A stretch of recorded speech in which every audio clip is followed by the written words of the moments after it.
आजकाल विविध महापुरुषांच्या जयंती किंवा लग्न समारंभात डीजे वाजवण्याची परंपरा रुजत चालल्याचं दिसून येत आहे. मात्र या डीजेमुळे कायमचा बहिरेपणा येऊ शकतो अशी शक्यता डॉक्टर हेगडेवार रुग्णालयाचे कान नाक घसा सर्जन डॉक्टर भरत देशमुख यांनी वर्तवली आहे.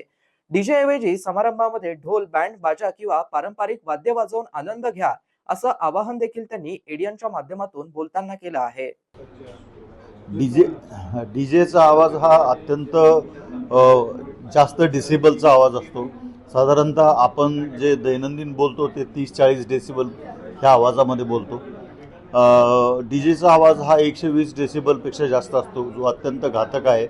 आणि जो माणसाच्या कानावर जर अचानकपणे पडला तर तो कानाच्या ज्या पेशी आहेत किंवा मज्जातंतू आहेत तर त्याला डॅमेज करू शकतो, त्या खराब होऊ शकतात आणि त्यामुळं कायमचा बहिरेपणा येऊ शकतो. आणि याच्यावर फारसं काही उपाय शिल्लक राहत नाही.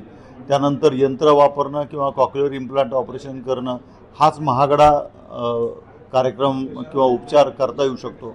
त्यामुळं डी जेपासून आपण लांबच राहायला पाहिजे.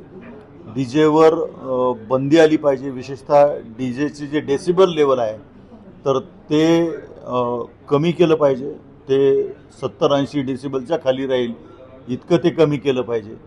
आपण पारंपरिक पद्धतीचे जे वाद्य आहेत, लेझिम असेल, ढोलक असेल किंवा बँड असेल, याच्यावर जास्त भर देऊन त्याचा आनंद घेतला पाहिजे.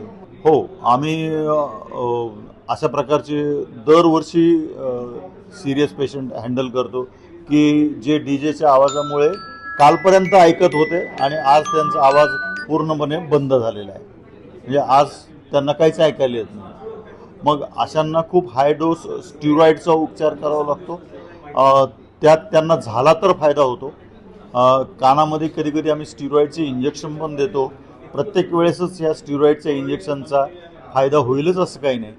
आणि काही काही वेळेस तर ते ठार बहिरे होतात आणि मग कॉक्लिअर इम्प्लांट करणे किंवा यंत्र वापरणे हाच त्यांच्या पुढचा इलाज शिल्लक राहतो. मित्रांनो, ही बातमी तुम्हाला कशी वाटली आमच्या कमेंट बॉक्समध्ये प्रतिक्रियेच्या स्वरूपात नोंदवायला विसरू नका. अशाच बातम्या बघण्यासाठी आणि अपडेट राहण्यासाठी आमच्या YouTube चॅनलला सबस्क्राईब करायला विसरू नका. धन्यवाद.